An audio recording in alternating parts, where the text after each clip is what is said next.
Хай, сайн бацгаана уу? Та бүхэнд энэ өдрийн мэндийг хүргэе. Түмээ мэдчилж байна. Надад нэгэн гоё бичлэгийг Монголд төгсөөд энд сураад Америкт шүдний хэмжээ авсан нэг юм чи явуулсан байна. Тэгээд энэ хөө бичлэгэнд яаж Монголд төгсөн хэмжээр Америкт шүдний хэмжээр өргөжлүүлэн сурч ажиллаж болох бай талаар мэдээлэл өгсөн байна. Бүгдээрээ хамтдаа энэ гоё бичлэгийг үздэцгээе. Тэгээд тухайн бичлэгийг хийж өгсөн юмчтай маш их баярлалаа. Сайн бацгаана уу? Та бүхэнд Америкийн нэгдсэн улсад шүдний мэргэжлээр лиценз аваад яаж ажиллаж болох талаар өөрийн мэддэг зүйлээ хуваалцъя. За ямар мужид ажиллахыг хүсч байгаас шалтгаалаад муж болгон өөрийн гэсэн нарийн requirements-тэй байдаг. Гэхдээ ерөнхийдөө 3 гол зүйлийг шаарддаг байгаа.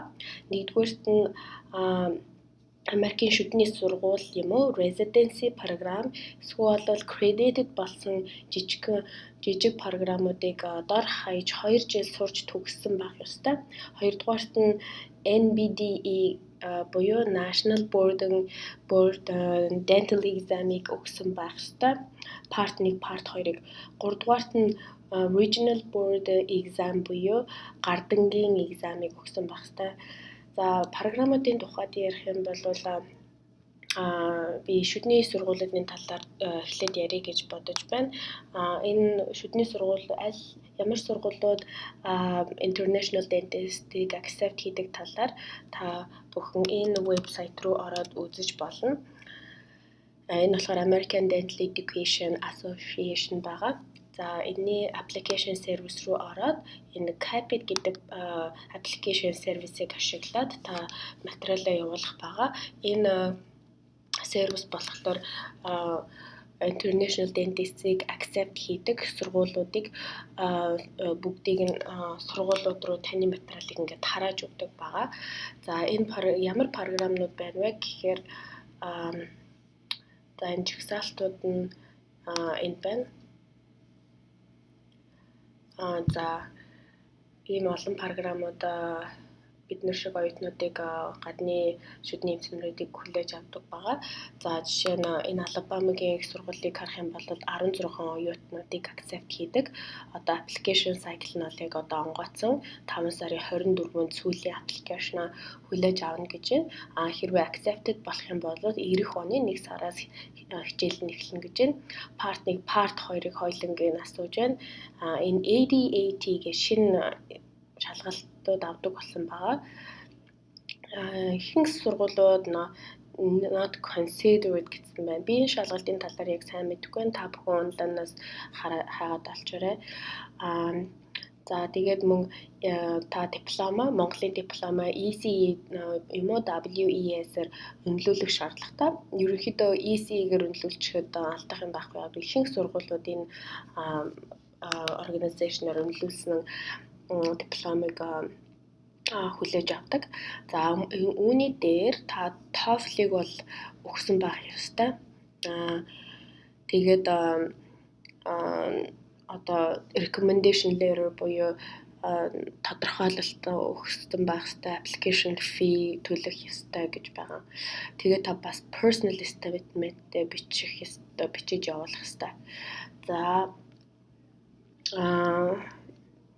энэ сургуульд apply дах процесс маань ихэвчлэн оюутнууд сургуульд материалаа ингээд хавар өгөөд өгчдөг байгаа.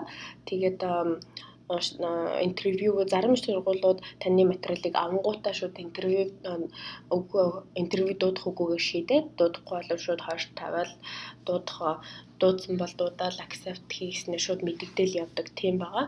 Зарим сургуулиудад дедлайнаа хүртэл бүх материалыг хүлээж аваад тэгээд бүгднгийн зэрэг ревю хийгээд дуудах оюутнуудаа бүгднгийн зэрэг интервью дуудаад оюутнуудаа зэрэг сонгодог байгаа. Тэгэхээр ямар ч тохиолдолд эрт материалаа өгсөн нь найдвартай. За интервью дуудагдсныхаа дараа bench зарим сургуулиуд одоо bench exam гэж авдаг байгаа. Энэ гардангийн шалгалт гэсэн үг. Тэгэхээр та type odont дээр буюу манекен дээр одоо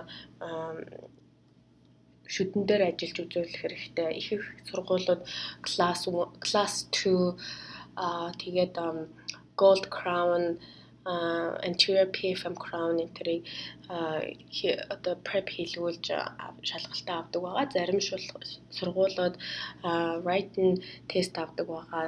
Тест зарим нь жижигхэн асуулт өгөөд англиар жижиг эссе бич, зарим нь шууд англиар ингээд асуулт асуугаад одоо англи хэлний төвшинг шууд шалгадаг. Тийм сургууль алган янз бүрийн байдлаар интервью авдаг. Зарим сургуулиуд интервьюг нэг хүн л авдаг баха. Зарим нь 3 хүн зэрэг сууж байхад асуулт асуугаа явах ч юм уу.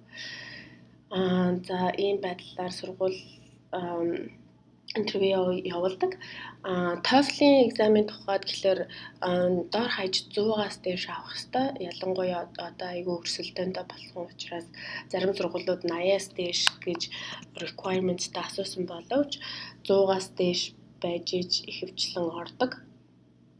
За ингээд шүдний сургуулиудын талаар юм байна. Би residency програмуудын талаар ярьсан байгаа. Энэ програмыг үзэхийн тулд энэ application service-ийг ашиглах хэрэгтэй. Мөн адилхан энэ програм directors-ын ороод ямар програмууд гадны эмч нарыг хүлээж авдаг талаар та цааш нь өөрөө судалж үзээрэй. Миний сонсноор энэ програмууд нь өрсөлдөөн ихтэй. Яагаад гэвэл Америкт төгссөн яг domestic students-тэй өрсөлдөн. Тэгээд цөөхөн програмууд яг international dentist-ийг accept хийдэг. Тэгээд нэгэнд accept хийчих юм бол шууд өчтөн үзээд явчихна. Тэгээд төгссний дараа цөөхөн state-үүд лицензийг нь accept хийдэг гэж сонссон. Тэгэхээр харин шүдний сургуулийг төгсөх юм бол та ямар ч тухайн state-ийн шалгалтыг өгсөн л бол ямар ч state-д ажиллах боломжтой. Residency програмыг төгсөх юм бол нэг 10-аас 12 ч юм уу цөөхөн тооны state-д л ажиллах боломжтой байдаг. За тэгээд би бас нэг жижиг програмуудын талаар ярьсан байгаа. Тэр програмыг тухайд ярих юм бол энэ UCL-ийн ийм програм байгаа. Dentistry UCL.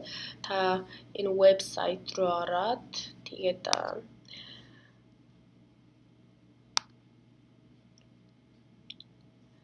ийм restorative програм хэмжлэгээний програм байгаа. Энэ програм нь 2 жилийн урттай програм. Тэгээд шүдний сургуультай харьцуулахад төлбөр нь арай бага.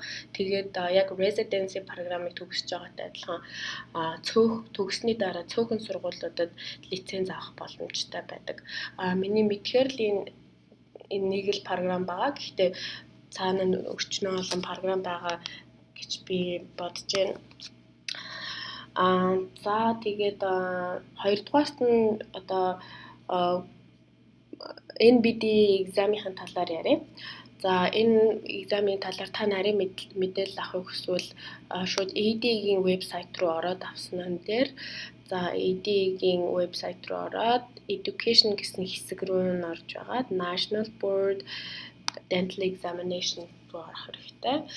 За ингээд та гайдыг бол заавал унших хэрэгтэй. За ингээд National Board Guides гэдэг ингээд орнгууд. За жишээ нь Part 1-ийн гайдыг ингээд үзэх юм бол юм том зөндөө их мэдээлэл байгаа. За энэ шалгалтанд 400 асуулттай 7 цаг үргэлжилдэг шалгалт байгаа. 7 сэдвээс бүрдсэн.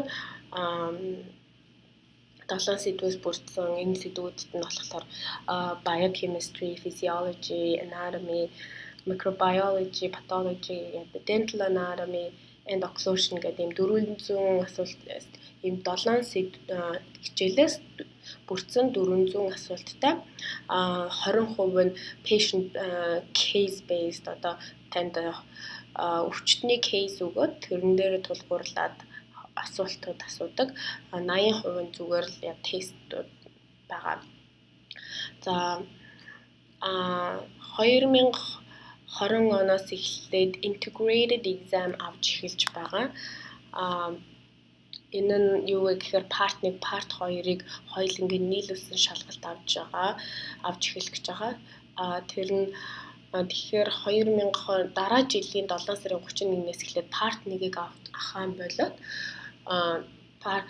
энэ одоо хугацаанаас хойш шалгалт өгөхөөр болвол та яг integrated шалгалтыг өгж эхлэх хэрэгтэй. Энэ 7 сарын 31-ээс өмнө шалгалтыг өгөөд part 1-ийг өгөөд амжиж юм бол part 2-ыг тусданд өгөх боломжтой гэсэн үг. За тэгээд одоо part 2-ыг шалгалтыг гайдыг үзэх юм бол энэ шалгалт part 2 бол 2 өдрийн шалгалт байгаа. За тэгээд part 1 бол яг шүдний сургуулийн 1-2 дугаар курст үздэг материалаар шалгалт авдаг бол part 2 нь болохоор шүдний сургуулийн 3-4 дугаар курст үздэг мэргэжлийн хичээлээс бүрдсэн шалгалт байгаа. За эндээс харах юм бол эхний өдөр нь 400 асуулт 7 цагийн турш хариулж өгөөд одоо энэ endo operative dentistry гэдэг яг ийм 9 сэдвээс бүрдсэн энэ 400 асуултанд хариулах хэрэгтэй. Хоёр дахь өдөр нь болохоор 100 асуулттай. Тэгээд энэ яг өвчтний кейс өгөөд тэр нь treatment plan хийх ч юм уу ийм өвчтний кейс тулгуурласан асуултууд байгаа. За тэгээд бүр шалгалтуудынхаа нарийн мэдээллийг одоо энэ гайдуудаас ингээд ороод үзчих хэрэгтэй. За тэгээд 3 дугаарт нь би гардангийн шалгалтын талаар ярьсан. Нэгэнт сургуультай орчих юм бол гардангийн шалгалтыг сургууль төгсөхдөө өгдөг учраас энэ талаар санаа зовох явдалгүй. Сургууль өөрөө танарт бэлтгэгчдэн тусалцдаг. За сургуульд орсны дараа төлбөрөө яадаг вэ гэхээр хэвчлэн оюутнууд private student loan юм уу federal student loan зээл авдаг. Хэрвээ та green card-тай болвол federal student loan авах боломжтой. Хэрвээ та оюутны визтэй бол танд co-signer хийх та одоо green card-тай хүн мэдэх бол тэгээд тэр хүн танд итгэмжлэл гаргаад co-sign хийж өгье гэвэл co-sign нартай одоо private хувийн зээл авч болдог. За тэгээд төгссөний дараа ажил олдсон хувьд ямар байх вэ гэхээр хэрвээ одоо хотын зах дуу газар ажиллах тийм нээлттэй болол ажил олдох бол ажил олдсон хувьд аюул сайн байдаг. Хотын төвд одоо том хотуудад ажил олдно. Гэхдээ одоо жоохон цаг бага ч юм уу эсвэл цалин бага ч юм уу яг бол аль хэдийн өрсөлдөөн ихтэй учраас тийм байна. Тэгээд энэ талаар өшөө илүү нарийн мэдээлэл авъя гэвэл бас энэ American Student Dental Association вебсайт руу ороод энэ илүү мэдээлэл авч болно. За тэгээд буруу вебсайт руу орчих боллоо.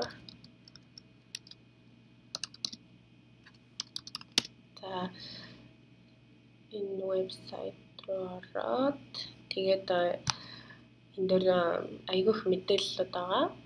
Тэгээд Tips for International Dentists гэдэг энэ дээр одоо өөр гадны оюутнууд энэ бүр юм ном байна. Энэ оюутнууд ингээд илүү нарийн мэдээлэлүүд өгсөн байгаа. За ингээд миний өгсөн мэдээлэл та бүхэнд багч гисэн нэмэр болно гэдгийг найдаж байна. Анхаарал тавьсанд баярлалаа.